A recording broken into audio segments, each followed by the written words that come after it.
E hoje nós vamos falar sobre oferendas em rituais religiosos. Qual seria a função dessas oferendas ou sacrifícios? Se os espíritos ou as divindades não comem o alimento físico em si, do que eles se alimentam? Qual que é o propósito? Qual que é o fundamento de ofertar alimentos e bebidas para entidades espirituais? Será que esse ato ele é simplesmente simbólico ou algo mais profundo por trás dessa ação? E nós vamos ver também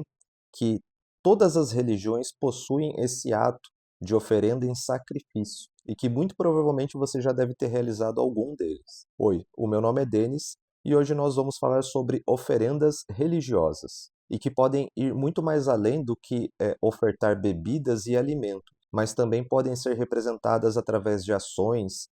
comportamentos e que, independente da sua religião ou crença, você já deve ter feito alguma delas. Então, caso você queira saber um pouco mais sobre esse assunto, vem comigo nesse vídeo. Lembrando que aqui eu vou abordar esse assunto de uma forma mais genérica, passando brevemente pelo significado dessas ações, pelo olhares de algumas tradições e religiões. E é claro que cada uma delas terá um fundamento específico, interpretações particulares, às vezes pelo mesmo item, ressignificações desses processos ou até mesmo adaptações socioculturais desse ato. As oferendas, as ofertas ou os sacrifícios são muito comuns e presentes em todas as religiões ao decorrer da história, sejam elas mais antigas ou mais recentes, e que podem ser realizadas de diversas formas, seja de uma forma física, mental barra intelectual ou até mesmo simbólica. Mas antes, vamos esmiuçar ali o conceito do que é uma oferenda. A oferenda religiosa é um ato de entrega, seja para expressar gratidão, respeito, honra, ou estabelecer conexão ou um vínculo, um relacionamento com uma divindade ou espírito, e também como uma forma de troca energética ou moeda de troca para você pedir ou receber determinadas bênçãos, seja de proteção, saúde, cura, prosperidade, amor, orientação espiritual. Era muito comum em civilizações antigas politeístas a realização de festivais com danças, música, alimentos, bebidas, para celebrar as mudanças das estações ou os ciclos da natureza, como uma forma de ofertar essas celebrações como uma espécie de oferenda aos deuses, ou até mesmo celebrando eles, para que eles pudessem agradecer pelas bênçãos concedidas, realizar pedidos ou estabelecer uma relação de harmonia com os mesmos, para que os deuses pudessem favorecer as colheitas, as caças, para que eles pudessem ter fartura e prosperidade, propiciar também condições climáticas favoráveis, seja para a agricultura ou para evitar desastres naturais que pudessem prejudicar aquela comunidade ou cidade, favorecer as rotas de comércio também, que foram muito importantes para o desenvolvimento socioeconômico dessas comunidades e civilizações antigas, sejam essas rotas terrestres ou marítimas, e também para protegerem as suas comunidades ou cidades de ameaças,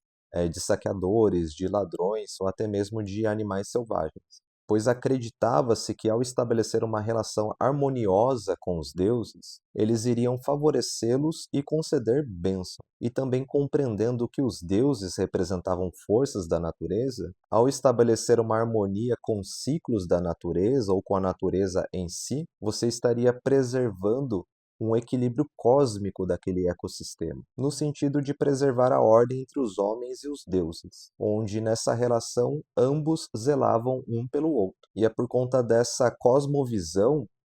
dessa compreensão de realidade, que os povos originários ou indígenas do Brasil, ou até mesmo de toda a América, e entre outras regiões e países, prezavam e prezam tanto pela preservação da natureza,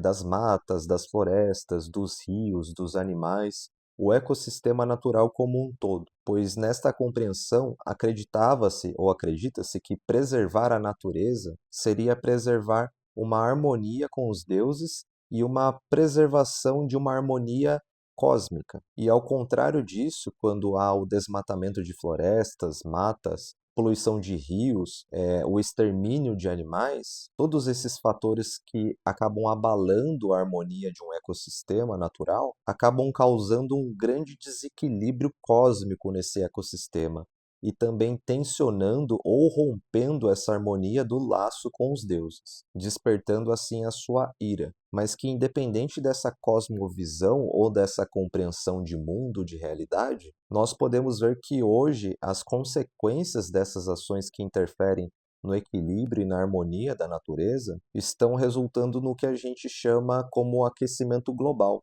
que é esse desequilíbrio climático do planeta Terra. Então, independente da interpretação desses fenômenos e acontecimentos, eles não deixam de ser reais. E qual é o intuito de trazer essa compreensão, essa visão e reflexão sobre este assunto, que pode aparentemente não ter conexão? É de que até o final do vídeo vocês vão perceber que esse ato de realizar uma oferenda vai muito mais além do que o simples fato de você ofertar um alimento,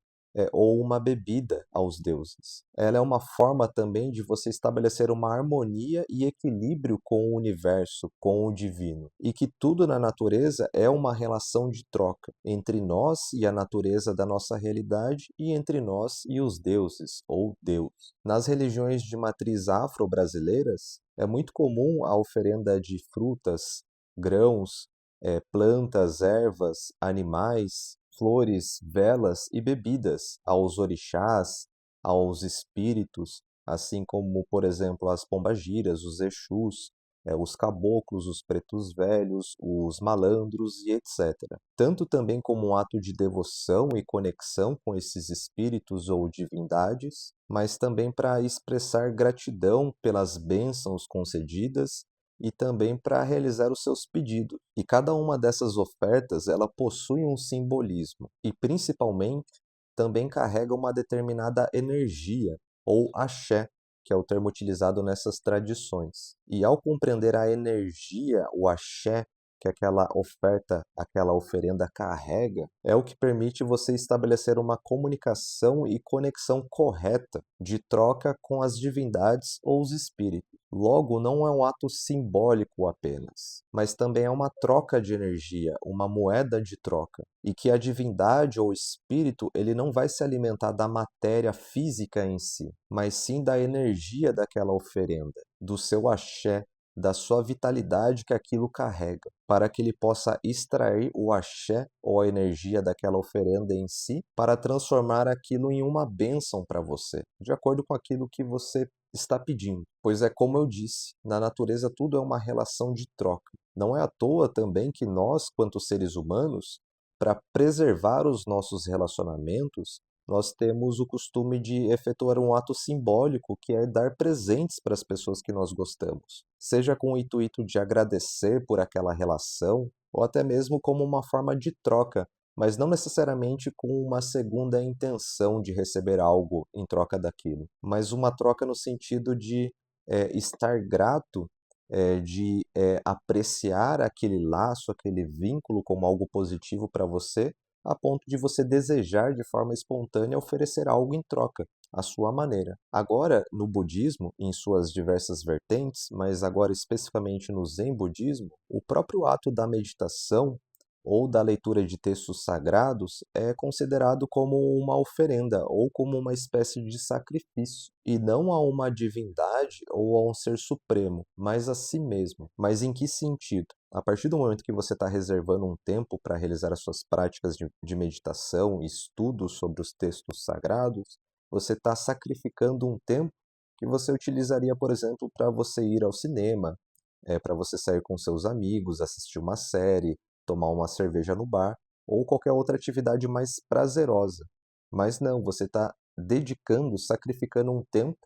para uma prática de elevação pessoal, de desenvolvimento, de autoconhecimento. E até para quem já meditou sabe o quanto é desafiador, principalmente no começo. Portanto, não deixa de ser uma espécie de oferenda, de sacrifício, mas é claro, num aspecto mais mental e intelectual. E até trazendo para exemplos cotidianos, não é diferente quando você deseja emagrecer, por exemplo, onde você tem que abrir a mão de determinados alimentos e bebidas, começar a realizar exercícios ou realizar exercícios com mais frequência e realizar esse sacrifício para que você possa alcançar aquele resultado, aquela meta e objetivo. E é considerado um sacrifício porque você tem que abrir mão de outros prazeres para que você possa alcançar essa meta, ou até mesmo também de mudar os seus comportamentos, e que pode muitas vezes não ser um processo tão satisfatório assim, pelo menos não durante o processo, mas o resultado com certeza acaba sendo. Ou até mesmo o nosso próprio trabalho quanto profissão, ofício, que independente da sua profissão, a dedicação à vida profissional não deixa de ser um sacrifício e oferenda de vida e de tempo, que você irá trocar por dinheiro para realizar conquistas materiais, para que você possa ter uma vida mais plena, confortável, segura. Pois se você for parar para analisar, em média, um expediente comum, ele tem a duração de 8 horas. Ou seja, durante 8 horas por dia você oferece a sua competência, habilidade e mão de obra para uma determinada empresa. E em média você trabalha 5 dias por semana, se não for mais.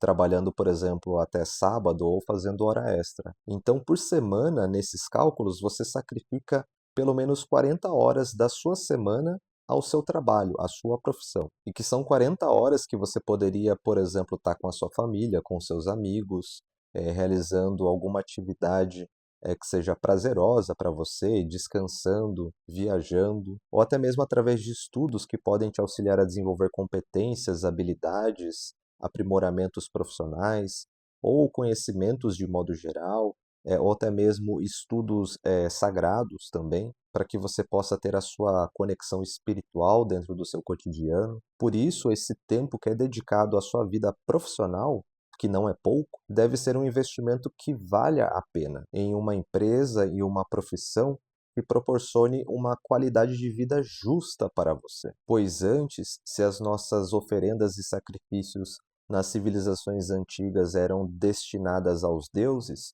hoje as nossas oferendas e sacrifícios são dedicadas às empresas em que nós trabalhamos, aos grandes negócios. Mas voltando ao budismo e à parte agora esotérica, que é o budismo Vajrayana ou o budismo esotérico, onde há a prática das divindades, do qual eu já falei um pouco mais em um outro vídeo, e eu vou deixar o card aqui em cima, essas formas de oferendas se ampliam ainda mais, podendo ser também através da meditação ou na prática da recitação de mantras, que é dito que auxilia no acúmulo de méritos do praticante, a leitura de textos sagrados, orações ritualísticas, mas nesse contexto também de alimentos e bebidas, ou até mesmo incensos, para essas divindades, com o mesmo objetivo de estabelecer uma conexão, devoção ou troca, onde as divindades utilizam a energia dessas oferendas para conceder bênçãos aos praticantes, auxiliando assim no seu desenvolvimento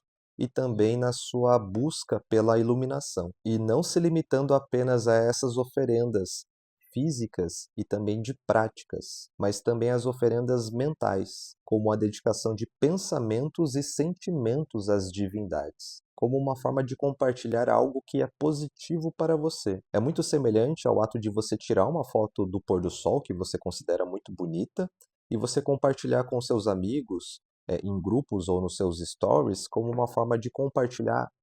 aquela visão de beleza que você está tendo daquele momento. Então, nessa prática, seria como você compartilhar com as divindades essa sensação positiva para você, essa contemplação, esse sentimento de beleza, de felicidade, de realização e entre outros, também sendo considerado como uma oferenda. E agora eu vou trazer aqui alguns exemplos de outras tradições que passaram por um processo de ressignificação dessas oferendas e sacrifícios, que é o judaísmo e o cristianismo. Mas em suas práticas antigas e tradicionais, também era comum a realização de sacrifícios e oferendas a Deus, ou a Adonai, ou Javé. Então, por exemplo, no judaísmo antigo existia, ou melhor, existe ainda, um ritual de purificação ou expiação dos seus próprios pecados, que é realizado no Yom Kippur, que é conhecido como uma data, um dia de perdão nessa religião. E antigamente, esse ritual ele consistia em você juntar dois bodes para sacrificá-los como símbolos de uma expiação dos pecados de uma determinada comunidade, onde o sumo sacerdote daquela tradição ele realizava as devidas purificações ao processo religioso do preparo da oferenda em si, que eram os dois bodes, para que eles pudessem ser sacrificados. Um desses bodes, ele era sacrificado a Deus, a Adonai ou Javé, como uma oferenda pelos pecados do povo ou daquela comunidade. E o outro bode, ele era utilizado para absorver os pecados daquelas pessoas, onde toda aquela comunidade realizava um processo de expurgo, confessando seus pecados ao bode, ou até mesmo xingando, despejando ali toda aquela carga para que eles pudessem ser transferidos àquele bode. E depois esse bode em questão, ele era enviado ao deserto, a Azazel. Inclusive, é daí que surge aquela expressão do bode expiatório, como o bode que acabava expiando os pecados de uma comunidade. Era comum também, antes da queda do Templo de Jerusalém, os sacerdotes realizarem oferendas de animais no altar, como de ovelhas, cabras, pombos ou até mesmo bois. E grãos também, que era muito comum, como uma forma de você agradecer pelas bênçãos a Deus, ou até mesmo também de pedir perdão pelos seus pecados. Mas atualmente, ou melhor, após a queda do Templo de Jerusalém, estes sacrifícios eles foram proibidos, pois acredita-se que na tradição judaica, esses sacrifícios, essas oferendas de animais, eles só podem ser realizados no altar do Templo de Jerusalém. Então essas práticas, essas oferendas, elas foram ressignificadas. E no Yom Kippur, por exemplo, essas oferendas foram substituídas por orações intensas, leitura e estudos de texto sagrado e também o próprio jejum como uma forma de purificação, de abstinência, para que você possa fortalecer e renovar a sua conexão com Deus. No cristianismo antigo também era comum o sacrifício e a oferenda de animais, como de cordeiros, cabras e bois, que eram considerados animais puros. Ou seja, eles não poderiam ter nenhum tipo de deficiência, vamos dizer assim, para que eles pudessem ser ofertados a Deus. E também com o objetivo de purificação dos seus próprios pecados, onde o sacrifício ele simbolizava uma substituição do pecador. Ou seja, é como se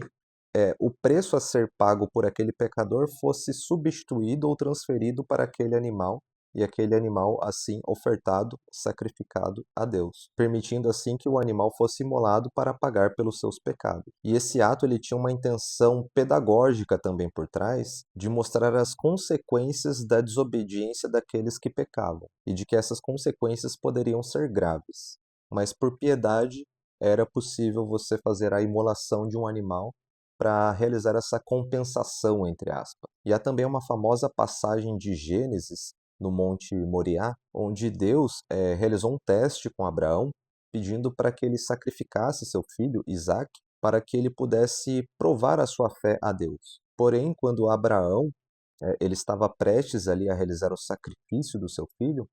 apareceu um anjo de repente e impediu que ele fizesse tal ato, dizendo assim que ele havia provado a sua fé a Deus e que no lugar de Isaac ele poderia sacrificar um carneiro. E essas práticas de oferendas e sacrifícios no cristianismo, eles foram extintos a partir do momento em que Jesus Cristo ele foi sacrificado, simbolizando também toda a expiação do pecado da humanidade, mas também para substituir a necessidade de qualquer tipo de sacrifício animal posterior a isso. Por isso ele também é considerado como o Cordeiro de Deus. E hoje, essa ressignificação deste ato de oferenda e sacrifício no cristianismo acabou sendo substituído como uma devoção a Deus, através de orações, da participação de missas ou cultos, do pagamento do próprio dízimo,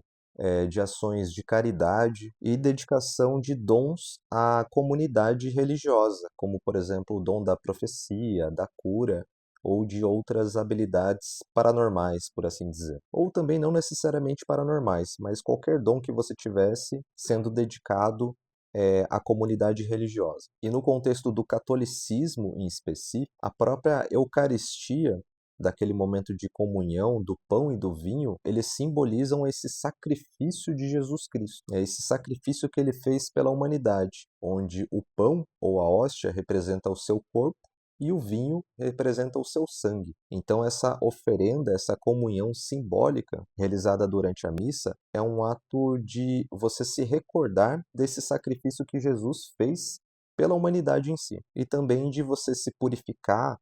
dos seus pecados e também entrar em comunhão com Deus, através daqueles alimentos que é o pão e o vinho. Mas geralmente o religioso acaba recebendo somente o pão. Quem comunga do pão e do vinho é o padre. Também é muito comum no catolicismo a prática devocional aos santos, que são pessoas que foram canonizadas ou divinizadas, assumindo funções e papéis após a morte, de acordo com as suas obras ou atuação em vida. E geralmente eram pessoas que realizavam milagres. E essas pessoas que são santificadas ou divinizadas, elas possuem a capacidade de interceder e atender pedidos dos fiéis, como de conceder cura, proteção, amor, prosperidade e entre outras bênçãos. Essa prática ela é muito comum e presente no cristianismo popular e também é uma prática muito semelhante ao que as civilizações antigas politeístas realizavam com os deuses, do qual eu citei no começo do vídeo, onde o fiel, ao realizar um pedido ao seu santo, e caso o pedido fosse atendido, ele ofertava, colocava alguma oferenda em troca, como uma forma de gratidão. Ou ele realizava a oferenda justamente para ele obter algo em específico também, seja através das oferendas de alimentos e bebidas, como aquele costume popular de colocar o café para o santo, de você acender uma vela, realizar uma oração, colocar flores, também colocar comidas típicas ou alimentos que você preparava na sua casa, pratos e doces regionais também, ou até mesmo objetos, como uma relação de troca, ou também pelo ato devocional em si, como o de realizar orações com frequência, ou de rezar uma novena ao santo. Então essas eram algumas formas de você barganhar, entre aspas, com o santo em si. Também é comum, como uma forma de você agradecer ou pagar por uma promessa, um pedido atendido, aquelas maratonas de caminhadas a longa distância, realizar grandes doações a instituições de caridade ou doar alimento às pessoas de maior necessidade social. E antigamente tinha até aquele costume em casas mais antigas você vê isso, de você construir uma capela, uma capelinha para aquele santo em si. Pode ser tanto uma capelinha mini mesmo, né, bem pequena, ou até mesmo um espaço ali da sua casa, externo ou interno, para você dedicar àquele santo ou santa. Tem os exemplos também das pessoas que vão à Aparecida do Norte para que elas possam, como forma de pagar as suas promessas, dos pedidos atendidos, atravessar aquele pontilhão de joelhos, sendo uma forma de sacrifício físico mesmo, e também como uma forma de pagamento, de uma moeda de troca, para compensar pelo seu pedido, pela bênção atendida. Tem pessoas também que fazem promessas de jejuns, de, por exemplo, eu vou ficar 40 dias sem comer chocolate, sem beber bebida alcoólica, enfim. Existem várias formas de realizar essa espécie de troca, essa espécie de barganha com uma divindade, com um santo, com um espírito. E que, assim como eu disse, isso está presente em todas as religiões e tradições, seja num nível físico, mental ou simbólico. Mas que, além disso, esses atos, essas ações, eles guardam um fundamento importantíssimo sobre um costume da humanidade, ou melhor, sobre a forma como nós, quanto humanidade, nos relacionamos tanto com nós mesmos, com outras pessoas, com a natureza, com os deuses, com os espíritos, com os santos, com as entidades, independente do nome, que é essa relação de troca e convivência, e que para se preservar o equilíbrio de uma relação, independente da forma como você realize essa troca, ela deve ser justa. Portanto, isso não se aplica somente à nossa relação com o divino, mas, como eu disse, à forma como nós nos relacionamos com nós mesmos e com os outros. E é longe de querer estabelecer uma visão mercadológica ou neoliberalista sobre essa relação de troca entre nós e as pessoas e o divino, mas sim de refletir, ponderar e analisar, então não é baseado numa relação de troca baseado no interesse em receber alguma coisa, mas sim numa relação de troca justa, em que a harmonia ela se estabelece. Por isso, entendendo a dimensão que uma oferenda, um sacrifício ele pode tomar, tanto por vias religiosas ou não, isso diz respeito sobre a forma como nós nos dedicamos e estabelecemos as nossas relações com nós, com os outros, com o divino e com a natureza. Se essa troca está sendo justa, se ela está sendo respeitosa, porque isso diz respeito sobre a qualidade dessa relação e também sobre o que nós iremos receber em troca desses emissores. E deixa aqui nos comentários, você conseguiu identificar algum momento ali da sua prática religiosa em que você realizou uma oferenda, algumas dessas? Se você gostou desse vídeo, deixe seu like, se inscreva nesse canal e compartilhe com seus amigos para compartilhar esse conhecimento. Então, obrigado pela sua audiência e até a próxima.